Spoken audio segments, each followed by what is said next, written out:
Hi, my name is Rachel, and I am the best friend of the bride. I wanted to tell you a little bit about how Amber and I met.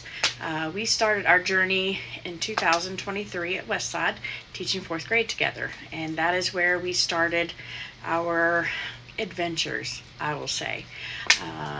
Then Mike just came as a package deal. I would really like to thank Trevor today for allowing me to be part of his mom and Mike's wedding.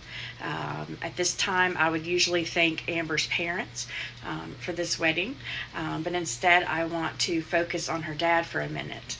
Anybody that knows Amber knows she's a daddy's girl, and that's all she has ever talked about with me. And after a couple of times of sitting down, I felt like I knew him very well. And I know that he must have had a lot of patience to put up with as much as he must have with Amber. He unfortunately passed away several years ago, but I do know that he is proud of Amber. I know that he's proud of the teacher that she is, the wife that she's going to be, and the mother that she has been. And that heart that she has got to come from him. So I know that he's looking down very happy today.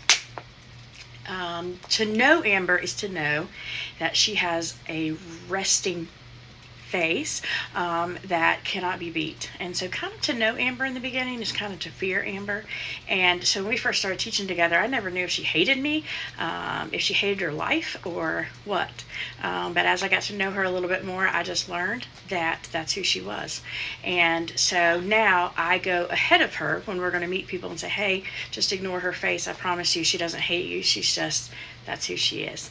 So the first time I actually met Mike, Amber and I go to Buffalo Wild Wings on Friday, and we just kind of sit and we stew and vent a little bit, and Mike met us there.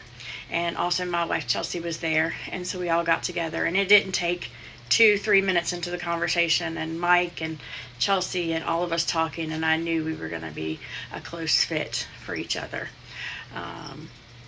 I think the thing that makes this special is that Mike and Amber have been together already a very long time. They've done 20 years. And for a lot of us, we hope that we get 20 years out of a relationship.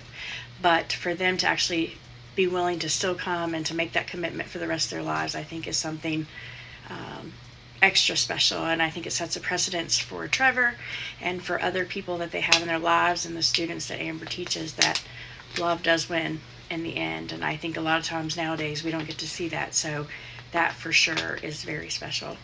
So I want us all to raise a glass and toast the happy couple, toast Amber and Mike, and to many, many more years of happiness. Cheers.